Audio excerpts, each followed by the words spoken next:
as you're joining me today. I would love to hear from you, of course, in the chat, in the comment section. Feel free to pop on in, let us know how you're doing today. And what I especially want to know is, what was the most recent thing you photographed? What did you photograph most recently? It doesn't even have to be food. Let's go ahead and see what we got going on here.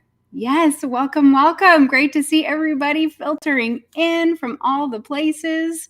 We're currently broadcasting on YouTube as well as LinkedIn, as well as on our guests' YouTube channel. So we have people joining us from all sorts of places. Hey, Alex, how are you today? Welcome to the stream. So this is an especially exciting day. I get to welcome somebody who I have been a longtime admirer of. I have learned so much from her over the years. And anybody who knows who today's guest is and are already familiar, you are equally as excited. Oh, very good, Daniele. Welcome, welcome. Ooh, Mary just shot some coffee cocktails for a brand of video. Very good. That all important video work. Divya, what's up? Toronto in the house. I love it. It's awesome to see y'all. But with today's guest, I wanted to give you a little bit of background in case you're not familiar with her and what she does, what she's all about. We are welcoming from her boutique agency, Stern Rep, based in Los Angeles, representing a group of passionate and talented commercial photographers in the product, automotive, lifestyle industries, among others. She has a diverse creative professional background from the world of commercial production, film sets, still photography, and boxing training, which I kind of want to hear more about. She is known for her unique ability to recognize talent, effectively negotiate, and she has worked with a wide array of recognizable names. I mean, it's just like, it's a laundry list. I cannot name them all, but think of things like Subaru, Target, Beats by Dre, Pizza Hut, Pinkberry. The list is a mile long. So her expertise is definitely incredible in what she's going to be bringing with her today. But what I love most is how generously she shares all of her amazing insights about the photography industry and working as a professional photographer on her Instagram, Ask Stern Rep. I want to know in the comments, who knows today's guest? You're already familiar with her. I want to go ahead and give a warm bite shot welcome to Andrea Stern. Give us all a round of applause. Woo! Wow. Can we do this every day? That was really nice. It's a good way to start off my day. I mean, I'm just so thrilled to be having this conversation with you today, because I was trying to remember in preparing for this. I was like, when did I first come across Andrea? And I feel like it must have been, you've been doing your Instagram account, Ask Stern Rep, for how many years now? 2016 it started. Yeah. Wow. Like OG. I'm sorry, Instagram. it might be 2018 and I'm forgetting. Okay. One of Yeah. those years. Yeah. Either way, a good long time, because I feel like it was probably like 2019 that I came across you. And I think it was my friend Jacqueline was like, you should go check out Andrea over here. She is she's dropping some major knowledge and this is so helpful. And I was like, I got to check it out. And I was just instantly engrossed. So I would love to know, though, just for you, as far as, I mean, you have a wealth of experience. You're a leader in the industry. I feel like you're popping up all the time with APA-LA and doing panel discussions. What was the kind of compelling reason to really take on this role of education that you do on your Instagram account in particular? It is and was thoughts, ideas, issues, experiences that happened to me, and they would sit in my head and I just talk to myself. And you can't always talk to the client in the way you want to, I can't always talk to my photographers and tell them everything I'm thinking, because that won't help the situation sometimes. So it was just sitting there. And then I had a lot of photographers emailing me daily questions. And instead of answering one by one, I actually was working with someone, and Olivia said, let's take this on Instagram. I was like, oh my God, great idea. And it was so satisfying to be able to articulate and say out loud what I want to say. It's that simple.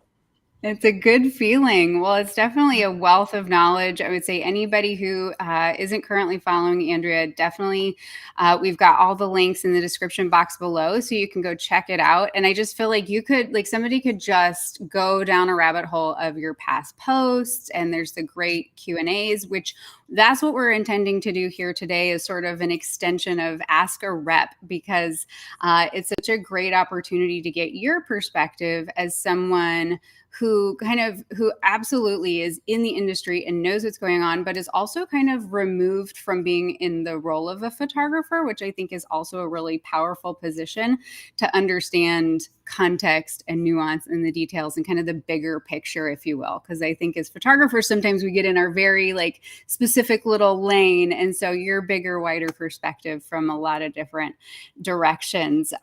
So with that said, I would love to jump into our very first question. We had a ton of questions submitted from folks on Instagram, social media, all over the place in our community. And I got a laundry list. I'm sure, are your DMs just like totally bananas? I honestly don't check my Ask Stern Rep ones myself. My wonderful Mhm. Rainy Vespi does that for me. That's awesome. That's So, yeah, fantastic. but I'll But get the definitely, question and but we'll load it onto Ask Stern Rep to be answered. Absolutely. Definitely so many questions coming in, though, I'm sure from all sorts of places, because it's a very exciting time in the industry. I think some people think it's a scary time, but I like to think of it as exciting. I don't know. How do you resonate with sort of the current state of the industry? I see how it's both. Hmm. People who have been in this industry for a long time, it can be very scary because the amount of stuff you have to do now that you didn't have to do before, LinkedIn and Instagram and how we contact clients has so changed. But in my business mind, my rep opinion on this, we are so lucky. The doors are open. We know where our clients are. Before Hmm. we had to use the phone or an email and barely ever get responses. But on Instagram, we know we can see where they are. We can actually engage with them. We can click we can comment. We don't have to ask for anything from them, but we can stay in front of them. And that as a rep is a dream. As long as we Hmm. do it, that's the problem. It takes so much extra effort and time than it used to.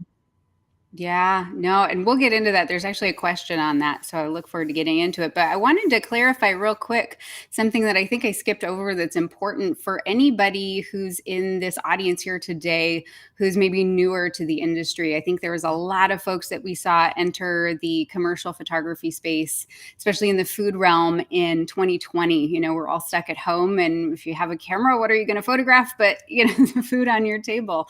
And so the role of a rep, I think that there's maybe even some misconceptions about what a rep is and what a rep does. How would you define your role as a representative of artists and photographers? I'd say it's really in that word. I Mhm. represent them. I'm their voice. If a client reaches out, wants something, a bid, I'm the one that responds. I'm the one that oversees the whole thing. I do all the negotiations. So it's really a business minded, putting it on my shoulder as a photographer. You have a business minded part to your system, to your business. Mhm. And and we do all the marketing and exposure. To me, Yeah. that's probably one of the most important parts of it is that the rep is getting exposure Hmm. because there's not as many reps as there are photographers. And Yeah. clients know if the photographer's repped, they must be pretty good. They must be getting jobs, probably. So I am that exposure element, and that's the big money maker, or that's why it costs.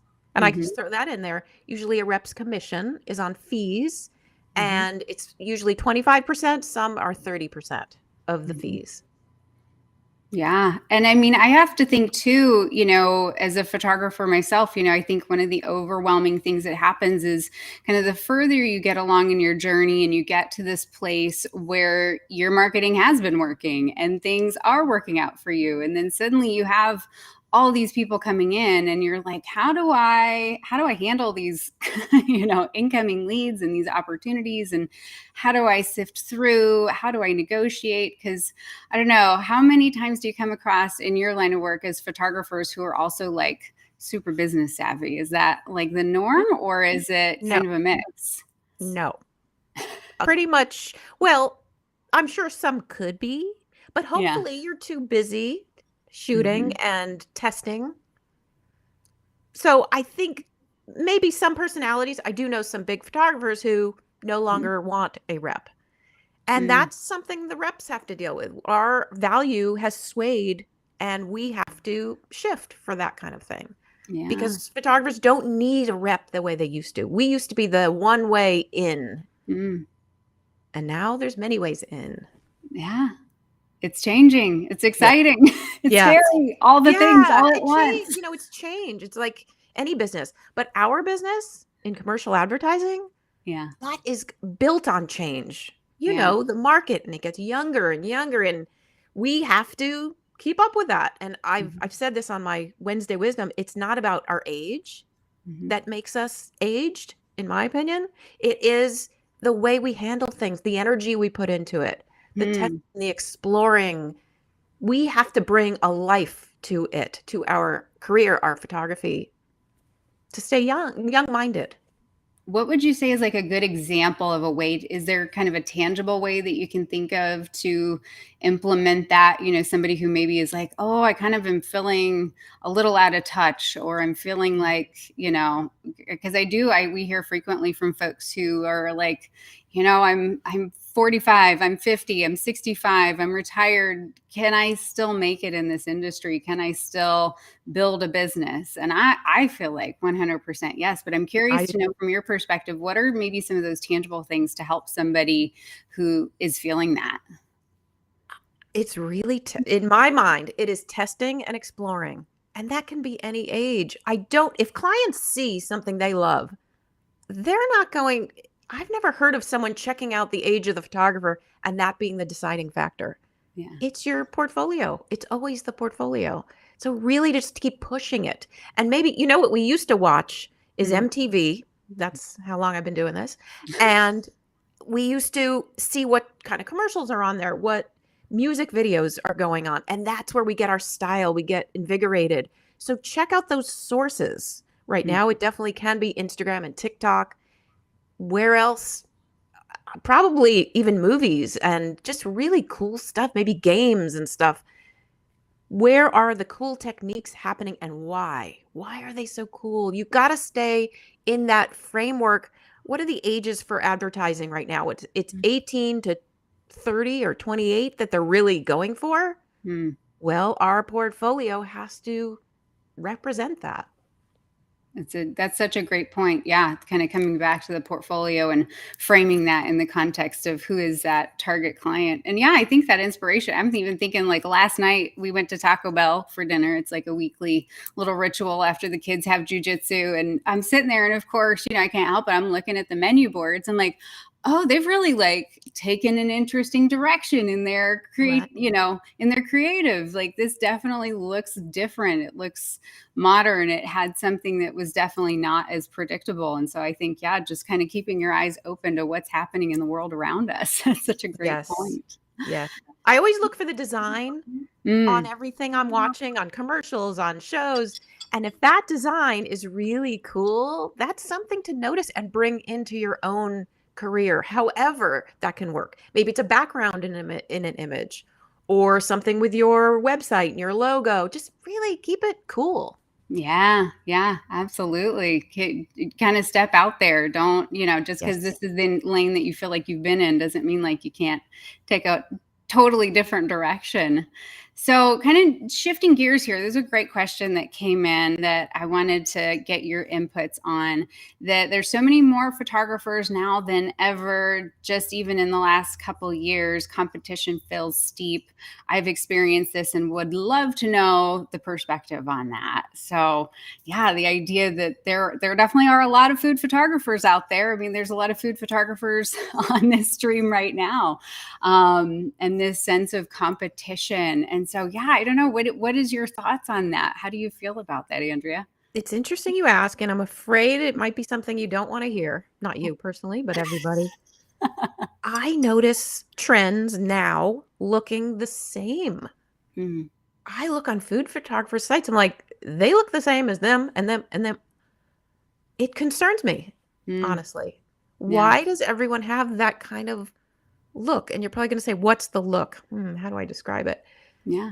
Well, it's the tabletop shot of props, very colorful, long shadows, hard light, maybe a hand, and some gifs, movement. Have I just described everybody's website? Like, and I see someone, says, yes, it is boring. We're all blushing right now, Andrea. Well, No, it's good though. It's good. See, this is why I love you though. You call it like it is. Like you're not yeah, afraid to be honest, which is I think the more caring and loving thing that you can do in the world of helping people. So I appreciate that. But yeah, but I don't think it's boring. I just think no. it's weird that everyone seems to have the same look. Like that's an issue. Get out of that. Yeah. Break out of that somehow. Add something else.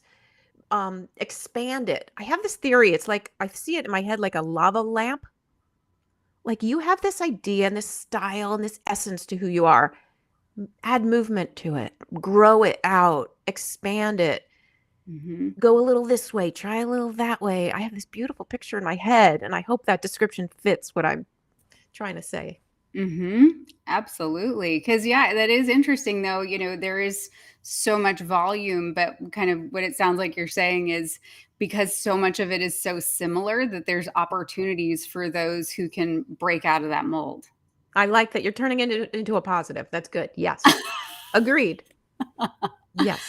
If you can see that, and if you can even take that, because there is a reason, maybe it's the world of Instagram and digital content has just sort of got us revolving around in these circles together because we're all seeing each other's stuff. And, you're like, well, that's what I'm supposed to do. Right. And so, how do you take that nugget and the essence, like you said, of what you love and Yes. spin it in your own But direction? we can, in the business mind of things, we can look at it and say, okay, why is this hot? Mm-hmm. Because it is. Okay. Still, you want to set yourself apart somehow with your style. Yeah. Absolutely. It was an interesting comment somebody made recently about I can't remember where this came from, so this may be completely unfounded, but I like the idea of it, is that after major collective, like traumatic experiences as a culture, things like a pandemic, for example, that in the midst of that, we're kind of in the grays and the neutrals and the more beiges, but then out the other side of that, people are suddenly ready to sort of explode, and you see much more liberal use of color and bold, and I feel like we're seeing that. So I wonder, yeah, it's Wow. it's the pendulum. I don't know. You've been in this industry how many years, Andrea?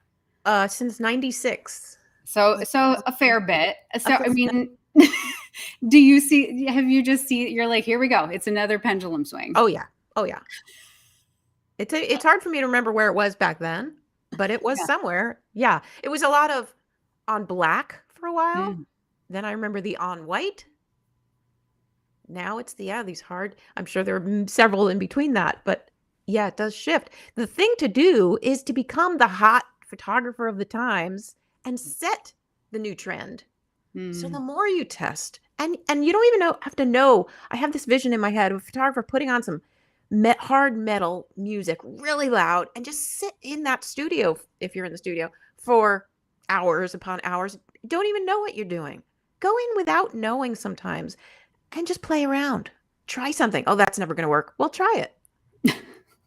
Splashes. And I remember Toby Peterson, who I rep, started splashing his face with paint.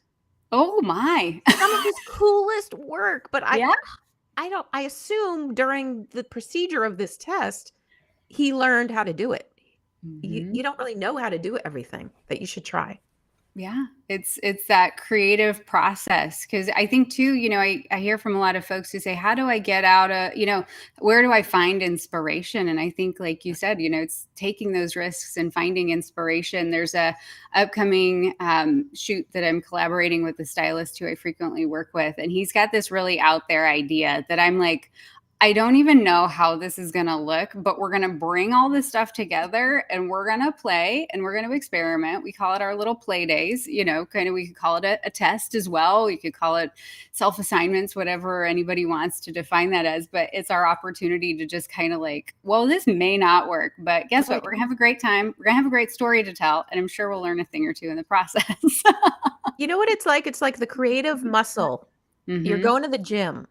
You're just keeping it in shape, your creative mind. And that could mean go surfing, go hiking, listen to that music, listen to that podcast, do some yoga. But whatever it is that works for you, keep that creativity, forceful throughout you. Just keep, and regularly. Yeah. Keep showing up to it because, it's that workout. So let's shift into social media. And if you wouldn't mind, licensing, which bit of a departure here, but this person's written in and said, I'm working with brands, creating content for them, mostly to use for social media, TikTok, Reels. Should I be charging for licensing? And if so, how do I know how to charge for that? Hold on. I'm a bit shocked right now. Yeah. Should you charge for licensing? How? Okay. I don't want to take our entire talk here on this, but yes. Joanie, how would you answer this? Yes, absolutely. I mean, in my world, a lot of the content that, I think when I came into the industry, is very much a social media moment and very much the work that I do cookbooks, I do other things, but the majority of the work that I've done over the years has been more for social content. And I mean, now at this point, I'm even doing exclusive Reels and TikTok videos. I think having a knowledge of where is the line for a particular like size of client, but when we're talking larger brands, multinational companies who are using this, that is actually gaining them more sales, more eyeballs than putting up a billboard somewhere.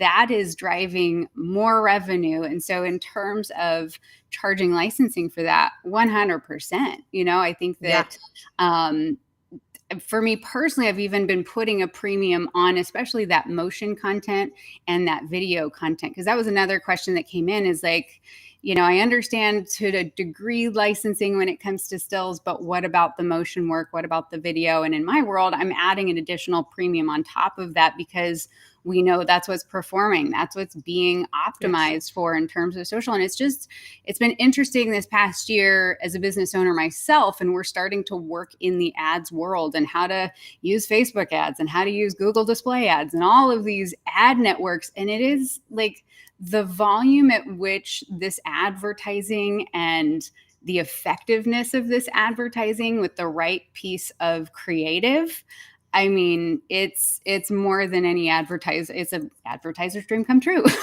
Right. Right. Our work is out there so much more than it used to be. Like the term digital for in your usage terms, digital used to be, I remember back in the day when it started as social media or called digital, we would add $500. I can't believe that because now it's the opposite. It's a major usage, and your licensing has to be a part of your rate. If you want to call it the creative fee or your usage rate or your day rate, whatever you want to call it. It used to also be per shot, but I don't see that as much. That fee has to have licensing as a huge part of it. I've never actually talked about what percentage goes into that because there's also the time it's going to take you and your knowledge, your experience, and your look. How specialized is what you do? Then your creative fee can go up. And when I say creative fee, that means day rate, all of it. And now, and the usage, I would guess, if I had to guess, and Joanie, I'd love your opinion on this, maybe that represents 65% of your fee. What do you think? Yeah, I mean, that sounds about right. I think one of the things that I take into consideration, and you really beautifully broke this down in a very comical reel a couple of weeks ago, is sort of the differences of the different kinds of usage that somebody would be using that content for. So, for example, that there's going to be your organic, that they just want to place it there and have it. And it's only going to go so far depending on how many people, how many followers they have Right. on their social accounts. But it's the paid where things really start to, like, I don't get as wound up about the organic unless this is a ginormous brand, or they have some sort of massive organic following. But most often it's where that money comes into play is this paid usage.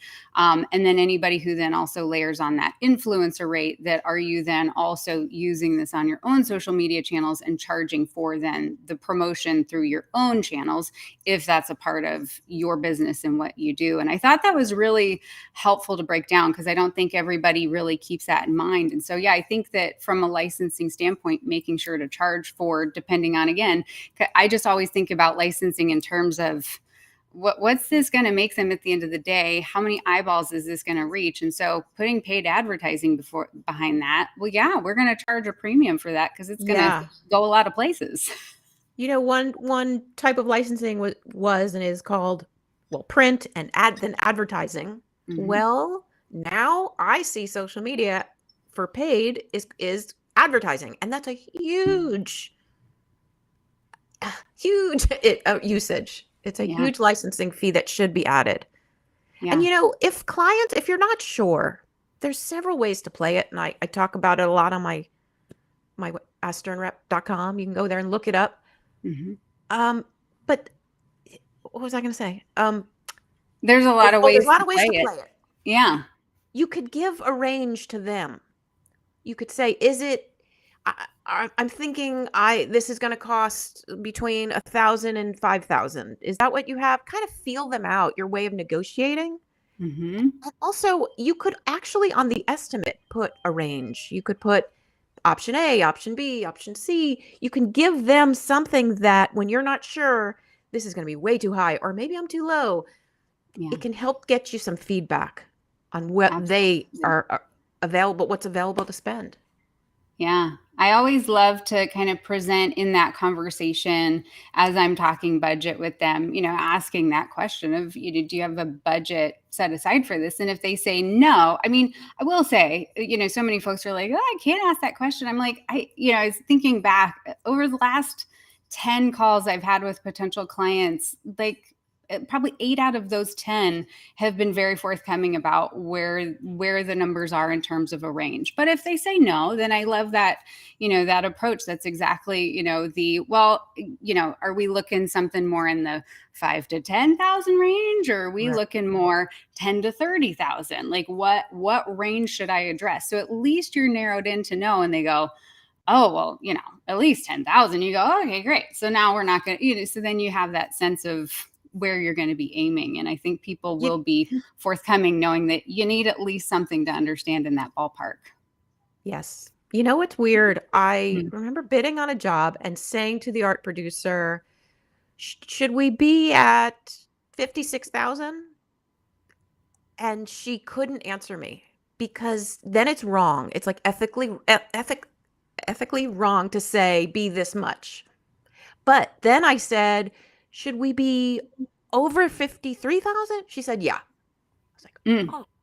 So we get more information when we go over, under. Keep them from saying they can't say the exact number. It's like against their job. If they could get in trouble. Yeah. Playing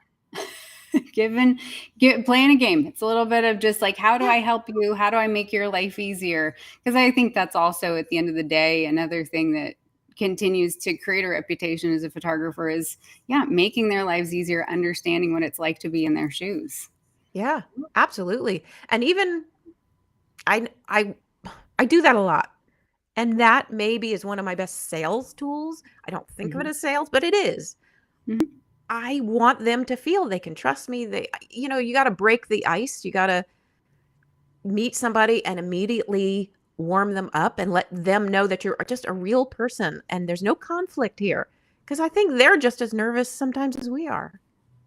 100%. I think that's the funny, we're so scared sometimes and so nervous and like, ooh, these are good. But I just think about like the clients I get to work with, and certainly, it's a world full of people, and there's nice ones and there's difficult ones and there's, you got the whole spectrum. But I would say like the majority of the people who I've worked with as clients, interface with, even the people who I've had discovery calls with and it didn't end up going anywhere, still wonderful humans, and I think that if we can remember that humanity element, that they're just people too.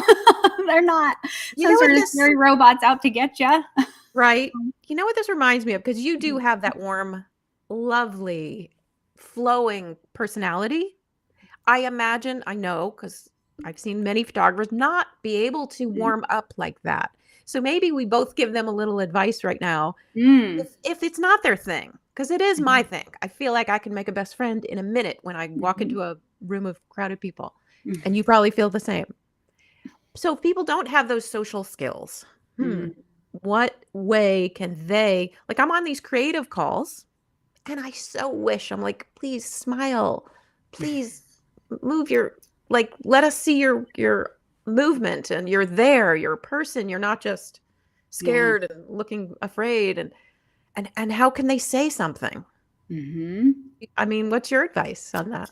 I mean, it's interesting. I think, I mean, we're all collectively a culmination of our own lived experiences and where we've come through. One of the things that there's a couple of things for me just in my own lived experience that I think really helped me cultivate those skills. One of them is improv comedy. Like, Uh, it sounds terrifying, but you're never going to find a more positive, nurturing environment if you are somebody who you're like, I am terrified to be in front of humans. But like, it's a great way to put yourself out there if you're like, I know that this is the thing that's holding me back, this is my challenge. That is a great way to cultivate listening skills, kind of let go of some of that self-awareness that kind of holds us back sometimes too, but then also cultivate the self-awareness to go, okay, yeah, let's smile, let's make eye contact, let's those nonverbal skills. So I feel like improv comedy is huge. And then I also spent better part of 3 or 4 years in Toastmasters, which is an international organization for speech giving, which again, terrifying. And I would say I went into that very nervous, but I knew again, because of what I wanted to do and how I wanted to advance in business and where I was at in that stage of life, yeah. it was such a valuable set of skills. And even there, I'm like, oh, I said, there's my crutch word. I should give myself a little buzz. Like, have you ever done Toastmasters, Andrea? No. Have you heard of it? Yeah. Yeah. Great idea. And improv too. That sits in the back of my mind. That is a great idea, both of those. And I'm thinking also a personal story. The more personal, I do find even people who are a little uncomfortable socially, once it Mhm. gets personal, I think it warms everyone up. Mhm. If I had one of my photographers on here and I would say, find something about that client that interests you. Okay, I have the baseballs behind me. Mhm. Say something about baseball. Say something about whatever that person, if do they have a hat on, a sports team? Where do they live? What's the weather today? Something personal to relate to them and share that same personal stuff about yourself. Mhm. That Yeah, and warms it right up. I think you can plan those things ahead of time, like thinking through, I'm going into this call, and you in theory have an idea who those people are, at least some names that you could go search on LinkedIn, go see where do they live and Mhm. what have they posted recently and what are they talking about, what are they sharing, and then have that, yeah, genuine interest to Yeah. go. I was on a call with somebody recently and I brand new potential client, and but I saw they were from South Jersey and I was like, I've got experience and I've got friends in South Jersey, and so we're going to lead in with that. And now I do those things subconsciously, but I think that if you're a more introverted person, that you can come in and go, okay, they're from South Jersey, I have lived experience and I could bring this up and talk about this restaurant and ask them if they've ever been there before. And then Perfect. suddenly, before you knew it, I was hearing all about how they grew up there and it was a great place to go. So it's a great way to Yeah. warm that conversation up. Yeah.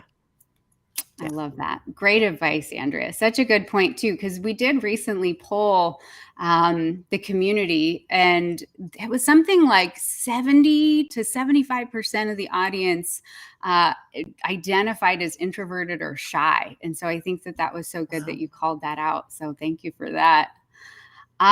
Quick one. I think this is a quick, easy answer. Maybe not. Maybe I'm opening a can of worms here, but best practices for naming your business. Using your name, coming up with a tricky name. What's your hot take on that, Andrea? Your name. I think it used to be more tricky, and logos used to be, a camera, a shutter, something like that. I think your name. Mm-hmm. Just keep it simple, because you also don't, what we're working against, what we have to work with marketing, is that people remember you quickly. So if Mm-hmm. they meet you, they're not going to remember that other business name. They're going to remember your name. You have one shot at getting them to remember you, to something to stick. Yeah. Use your name. Make it fast. Yeah. Make it personal. Yes, Mhm. absolutely. Okay, so many good. I'm going through my list of questions. I want to make sure we get to as many as possible. Ooh, this we kind of brought this up at the beginning. This is a great conversation. So, what would you recommend? I mean, you mentioned at the beginning that there's all these different things that we're kind of have to do to market ourselves, and all these responsibilities and opportunities, things to do to build a photography business and to grow it. And so, what do you recommend in terms of just scheduling yourself? How much time should we be expecting to put aside in the course of a week or a day, from pitching to social media, blogging, newsletters, all the things? Like, it's a lot. So how do we keep that Yeah. manageable while still being able to live our lives, do the things we love, and also serve our clients? One thing I say a lot on my Ask Startup is, it just if you're not working that day, if you're not on a shoot, you're still working. It's not a day off. 9 to 5 it, Monday through Friday. And that can include some creative, go surfing, go hiking, but with the intention. And also scheduling out testing. Maybe make a list throughout the year. I'm going to do it this many times, or this once a week. Get those started. Really important. Mm-hmm. Yeah. Because we kind of go back to that point of the test shoots, that's your opportunity. Are there some best practices, in your opinion, related to test shoots? I mean, obviously, we're shooting to add new work to our portfolio, to have new content, things to share, things to use for pitching. But in terms of, is that solo work? Is that collaborative? What does that look like? Depends on your style. Should you have real talent, like professional talent? Probably, if you're a lifestyle or fashion. That, like for you, probably a food stylist is extremely needed, because that's the kind of work you do. Mhm. Another part of this goes into two things I want to say. One is personal work. You can still have that on your site, which gives a little less production value, and that's okay. And I always do this and then I forget the other. Damn. Oh, research. Yeah. Research. Go look what is hot right now and why. Go look at who's working. Mm, Why? Find them on LinkedIn. Who are the clients following on Instagram? Like, where you got to do it takes research and time. Not easy, but it's worth it to really understand who are the leaders of your business, your competition, or even the people that are doing so well at this that you want to strive to be that. Everyone, look at Joni Simon's website. That is where you want to get to. You got to have your level of, what's the word? Up there. The yeah. level of where you're Something to going. strive for. Yes. You have to have that set in place and keep it going. Hmm. And it could even be a photographer who doesn't do exactly what you do. Why is that car photographer so hot? Why is, like, get to have your objective eye really fine tuned. Why is that even photojournalist? Hmm. Why? Really analyze. Yeah. All the competition and everyone out there. Yes, yes, yes. Because I think, it's a hard place to be sometimes too. And I love that advice to go outside of your own realm, because I know one of the things that we hear all the time is, and I struggle with this too, is sometimes when we get in sort of the little niche that we occupy, that comparison device can sort of derail us and can cause us to Yes. go. I feel like the expression I hear frequently and even feel sometimes myself is, well, why even try? Right? Because this person is already doing this thing. But I love that idea of going, well, how can I be inspired by that as opposed to be intimidated? Like there's a reason you're having that feeling. So that's like your gut check moment, right? Yeah. But that could really hurt photographers if you take it too seriously, comparing yourself to someone else, because really what we're offering in our portfolio is not someone else. Mm. You could never be someone else. You could be half of what you could be, but you really have to just compare it for the business sense, for the business rationale. That's what they're doing. Check mark, check that off. They're doing that. They're doing that. Just to smarten you up, but not to restrict who you are or compete exactly with them. If you're doing that, I would say really talk to a consultant, Mm. get to know the work you want to do, because that's your real competition. That's what you can do. Mm-hmm. Absolutely. As far as consultants, there's a number of folks out there who I love to send different people's way. Amy V. Cooper, of course, being one, yourself.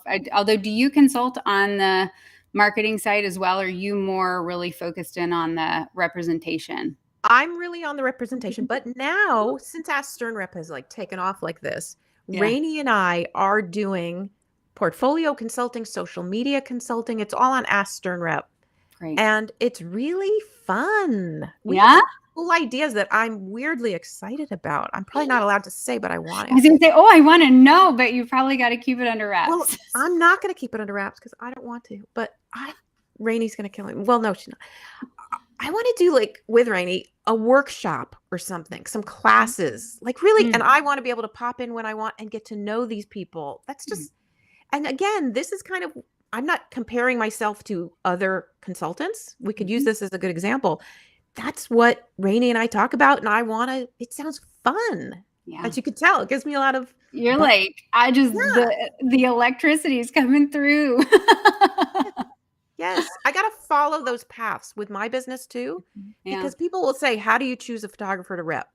Mm. Oh, it's hard to explain in words. It's hard to articulate it. I get a buzz in my belly. I get excited. It just feels, I get excited. So it's hard to always, and that's the thing we really should be following. Yeah. I never would have created Ask Turner. It made no sense monetarily, like financially. Why would I spend my time on this? I don't know. It felt good. And that's the stuff that's really going to have your career take off.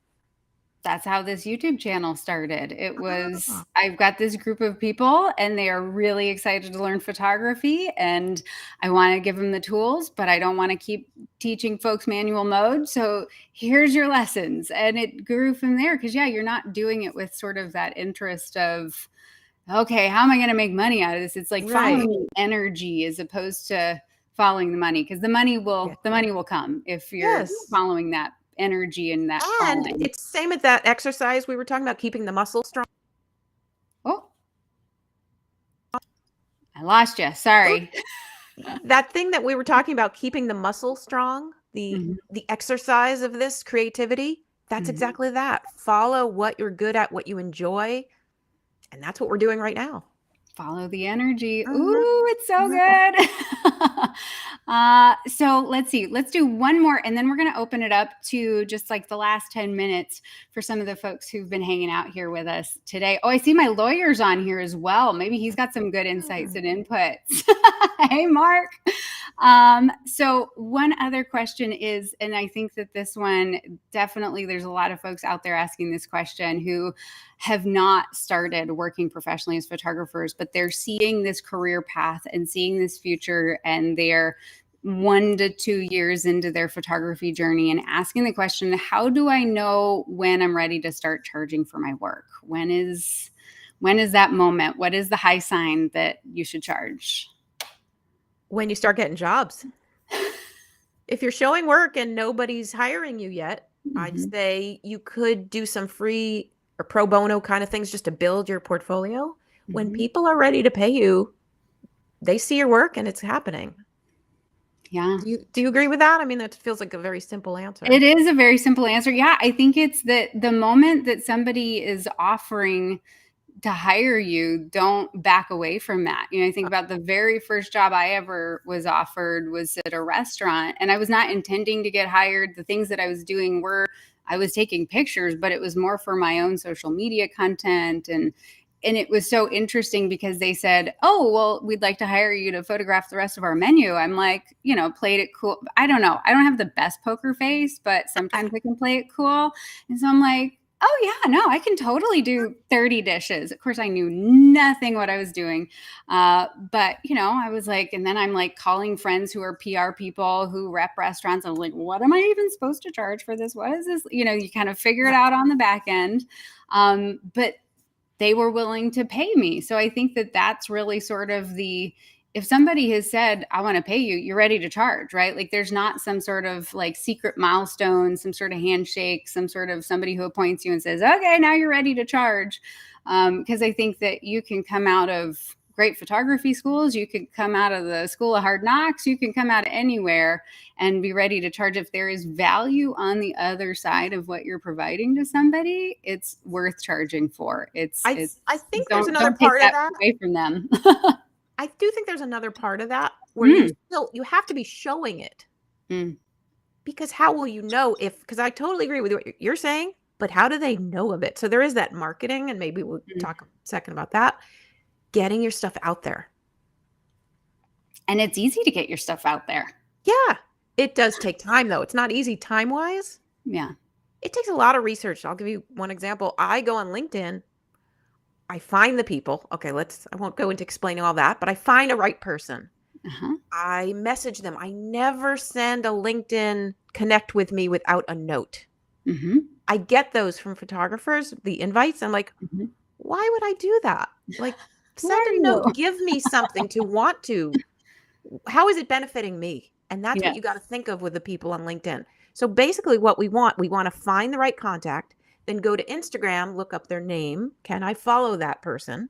Mm-hmm. And then message them on LinkedIn. Can I email you my promo? I always say that. Yeah. So it's time intensive, and it takes more focus than maybe even testing, Mm-hmm. but it has to be scheduled in, because otherwise you won't know if you're ready if nobody's seeing your work. Yeah.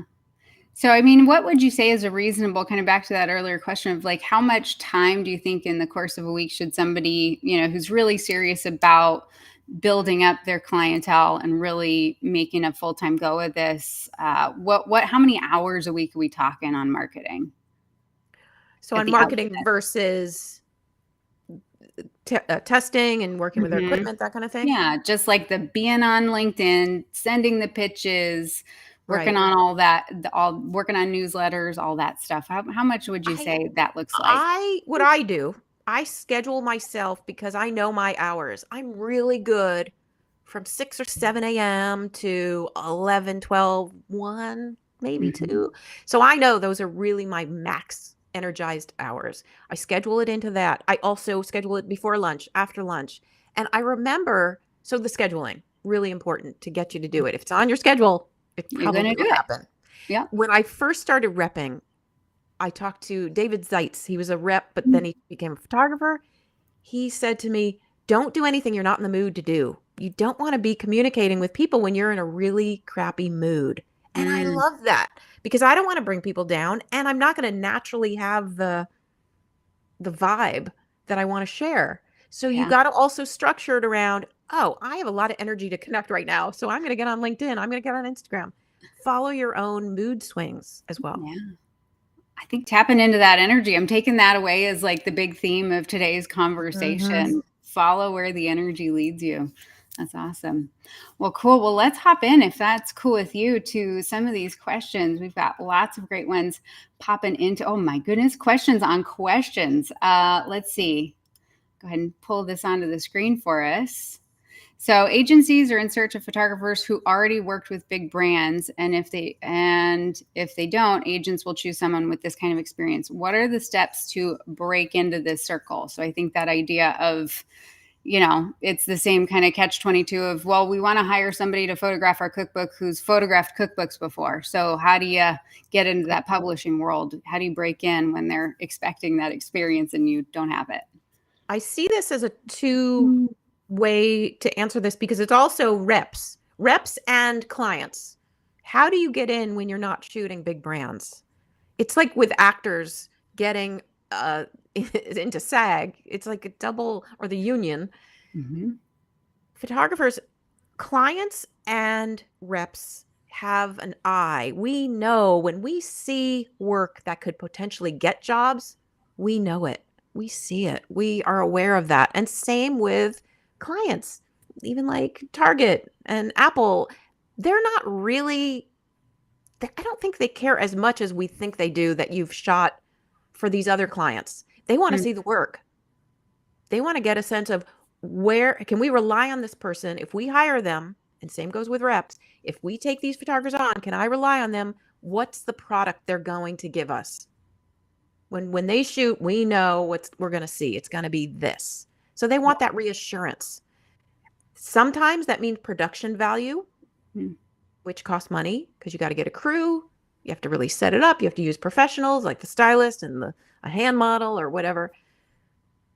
So those elements go into this. Yeah. It all comes back to what you said earlier of, it's all back to the portfolio, and the proof is in the work. And so proof is in the pudding. Indeed. Indeed. I love it. Let's see. Oh man. Let's see. I did see it. Okay. Yeah. Well, I say which one? Well, let's do this one first, and then we'll pull up the one you just saw. Okay. So I'm shooting our first product catalog for National Dinnerware. Images will both be styled and standard product images. Should I be charging by image, by time, special license fees? Any suggestions there? Well, it's a catalog, so that's a lot of shots. You can do per image. What I do is I map out all the potential ways I could charge for this. Is it a per shot? Is it a library shoot? Is it maybe some of the more stylized or this much? The standard products are this much. See where you land and see what can be most convincing and get you the most money. I mean, that's really my answer, the most money. So special license fees, yes, you can have a license fee for the catalog or standard product images. And then the more stylized, especially if there's a smaller amount of stylized and they'll take more time, you can base it on your time as well. I love that. So I like that idea, though, of kind of taking the different rabbit holes. Like, okay, if I do it this way, here's the potential outcome. Here's this way, really mapping, almost maybe even like a flowchart situation. Yeah, right. Because the client they're probably getting 3 estimates. So they're going to see someone do it that way, someone do it that way. There is no right absolute way. You just want to be clean and look professional with how you're doing it. Make sure of that. Yeah. Absolutely. What was the question you saw, Andrea? The question, I don't know where it was. It was a while ago about licensing fee or day rate, kind of creative fee for video. Oh, yes. And when I say video, I don't really mean motion. Motion, I think of more as GIFs and stuff like that, where video is different. And it's odd. I'm going to present a problem back to all of you instead of have the answer. When I'm working with ad agencies, video doesn't have licensing.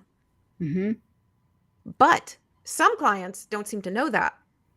So if you can do licensing for video, do it. It's a weird thing. I don't know. It's not figured out yet in our new world of things. But I always charge if my photographer is also overseeing a DP and not even shooting the video him or herself, I charge a director fee. And normally to me, that's like $3,000 to $6,000. Like, it's a lot. A director fee on top of their usage and creative fee.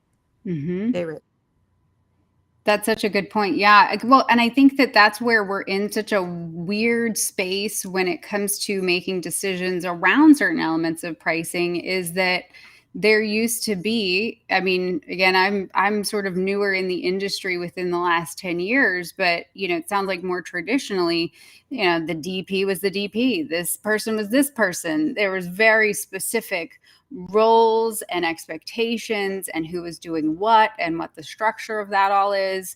Whereas now, for myself, for example, did some reels and TikTok work for a brand, and I was I was coming up with the creative, I was coming up with the direction. I was all the thing. I mean, we had stylists, I had assistants, we had the whole team, but ultimately, this production is now much smaller, much more compact, and also the things that the client said is, don't make it look too professional.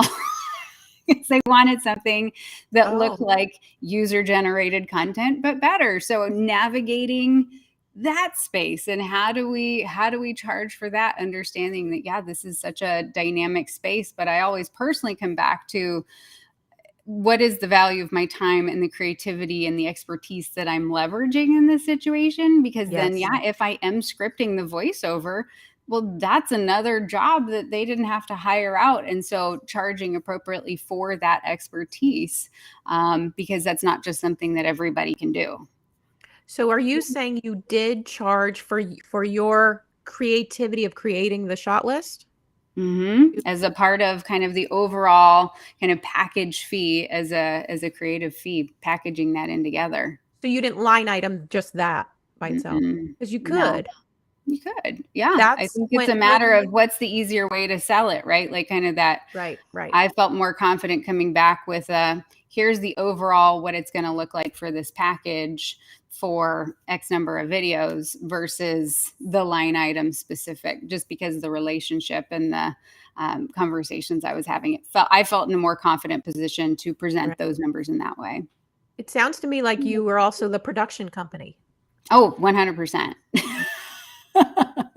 It's such a meld these days. Like production company used to be a separate thing, but now someone like Yep. you're doing all of it. We're And doing all of it. I want to say when clients come to us, any photographer, and say, "Well, I want you to come up with a shot list," Hmm. you charge for that, just like you were just saying. It's your time. It's accounted for. Absolutely. If we're sourcing those things, we're coming up with that there's not a creative director, there's not somebody outlining this, that 100%. And I think too, one of the places, especially with smaller brands and smaller companies, is sometimes they don't have the experience or the background to know that those things even exist or that those things are needed. And so I think that having really great partners who, yeah, I'm not going to dictate somebody's branding. I'm not an expert in that. I'm not going to tell you certain things. Like, I can come up with shot lists and ideas, but if you ultimately need that bigger guidance, then knowing other professionals in the industry that you can refer, because you can't be all things to one client. I wouldn't Right. recommend it. And also on the shoot, if you are that all encompassing person, that's going to slow you down. Hmm.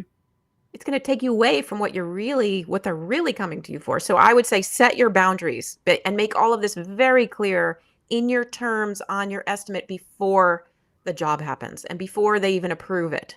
Hmm. 100%. Who's doing what? And because, yeah, that's where scope creep could go really sideways on you. Yeah. Yeah. I love it. I love it. Oh, somebody somebody said they're tired of seeing all the hard light. I guess you got some friends in that corner there, Andrea. Oh, oh, right. The hard light. I I don't, love it. but wait, I don't know. Oh, Why is it so popular? I mean, that's the question. who started that? Who do we blame? No. Who do we thank for it? Well, I honestly love it. I think it's kind of cool. Hmm. So why? But use that as your creative motivation. Why is it cool? So what can I do to go with it? Go with that flow. Hmm. What can I bring to that look? It's a good question. I think we all need to schedule some tests and start playing. Yeah.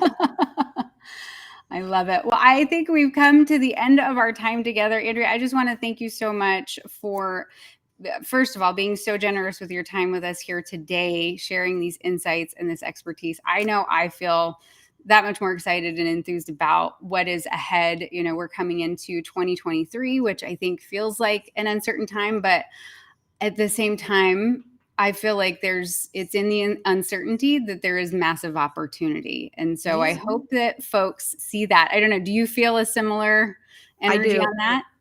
I do. And they're more reliant on us on this end of it. Clients and ad agencies and design firms, production companies, they're all looking for us to get more involved. So that means our portfolios are that much open to be opening doors. Mm-hmm. We can really use our look to help us get in there. Absolutely. Yeah. The clients have never been more easy to access. There has never been more opportunity and also demand. You know, I just feel like there is so much demand that the speed of content, that the speed of communication, that we are all as creative people positioned in a really great place for what is ahead. So anybody who's kind of sitting there asking that question, is this possible? Can I make a career out of this? Is this worth pursuing? Because we all know photography gear and getting into this industry can be expensive, and you want to know, is this going to pay off? And I can say from my own personal experience, 100%, there is so much work to go around. There's so much opportunity, and like Andrea, you said, you know, bringing your own creative focus and niche and vision to that, I think really is going to help propel us all into the new year. Oh, yeah. Oh, yeah. We're Oh, ready. Are you ready for 2023, Andrea? I am. I'm ready for 2024. I'm like, yes, yes, yes. We got to change. If we resist that, Yeah. that will get in our way. Yep. Otherwise, the doors are open for everybody because you're right. There's so much content needed. Oh, so there's so much out there. It is not even funny. So thank you so much. And to the other thing, I just want to say thank you again so much for all the knowledge you share, how you show up on the internet, and the fun ways that you create your content. I really appreciate that. I learn a lot. You've been a huge inspiration to me. So thank you. Thank you so much I for have a that. question though. Yes. Did we? I do a lot of temp repping. Did I temp rep with you? Yeah. You did. And actually, that was one other thing. So I had a deal in, I want to say it was like 2019. It's been a while now. Uh-huh. It was like a 6-figure deal. And I was like, I feel a little out of my depth on this one. Andrea, can I tap you in on this?